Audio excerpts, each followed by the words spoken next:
Hello and welcome to the Transfer News podcast. I'm Archer, and if you're listening to this on Saturday, December 27th, I hope you had a lovely Boxing Day watching all that football. Now let's get into the transfer stories that are heating up as we approach the January window. Starting with Crystal Palace, and it seems Marc Guehi's future remains one of the most intriguing sagas this winter. Barcelona have reportedly cooled their interest in the England international defender, which might come as a relief to Oliver Glasner. However, that doesn't mean Guehi will be staying put for long, as Manchester City are targeting the 25-year-old for a summer move, and Bayern Munich are planning talks with him as well.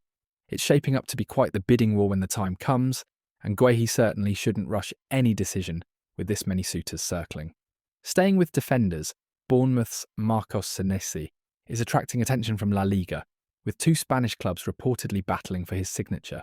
The Argentine has been solid for Andoni Iraola's side, so it'll be interesting to see if Bournemouth entertain offers. Now, the big Manchester United news.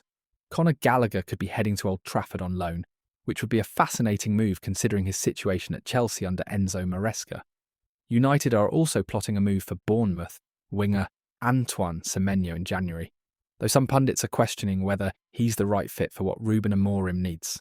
Speaking of Semenyo, the Ghanaian forward is in high demand, with 5 clubs reportedly chasing him, but he apparently prefers a move to Liverpool if given the choice. Arne Slot could certainly use another attacking option as the Reds push for the title. The Kobbie Mainoo situation at United is developing into quite the story. Reports suggest the young midfielder wants to leave Old Trafford, with several clubs interested in a January loan move. However, United could block any potential move, which makes sense given his talent and potential importance to Amorim's plans. The manager himself has said United have to be certain about players before signing them, showing a careful approach to recruitment. Joshua Zirkzee's potential move to Roma has hit a deadlock, which complicates United's attacking options further. Meanwhile, PSG are considering a swap deal involving Marcus Rashford, which would be a seismic move if it happens. West Ham are certainly busy in the market. Nuno Espirito Santo's side are eyeing Wolves striker Jorgen Strand Larsen for January, and they're also monitoring Norwich City's Josh Sargent and Middlesbrough's Hayden Clayton. It's clear the Hammers want to strengthen their attacking options this winter. Crystal Palace are looking at Tottenham's Brennan Johnson, which would be an ambitious move. Oliver Glasner clearly wants to add quality to his squad, and Johnson would certainly provide that. Palace may also consider bids for Jean-Philippe Mateta, though losing him would be a blow given his importance to the team. The Mohamed Salah to Saudi Arabia story continues to simmer. The Egyptian remains the top priority for the Saudi League, with Al Hilal preparing a bid.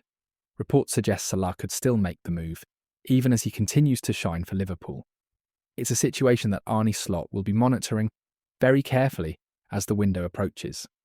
A Premier League pair are eyeing Sporting's Ousmane Diomande, the talented young defender who has impressed in Portugal. With 2 clubs interested, it could become a competitive chase. Finally, Manchester City goalkeeper James Trafford reportedly wants to leave the club, presumably for regular first-team football. At 22 years old, he needs game time to develop, and sitting behind Ederson isn't helping his progression. Regis Le Bris has confirmed that Arthur Masuaku could leave Sunderland in January, giving us some concrete news from the Championship side. So there we have it. Plenty of movement expected in January, with some massive names potentially on the move. Guehi's future, Salah's Saudi links, and Manchester United's multiple pursuits will dominate the headlines. Before we wrap up, want to win your Fantasy Premier League mini-leagues? Join Fantasy Football Hub today with 30% off using our link in the show notes. Thanks so much for listening to the Transfer News podcast. Make sure you subscribe wherever you get your podcasts, visit our website at transfernewspodcast.com and sign up for our daily newsletter at transfernewspodcast.com to stay on top of all the latest transfer news. Until next time, I'm Archer and we'll catch you soon.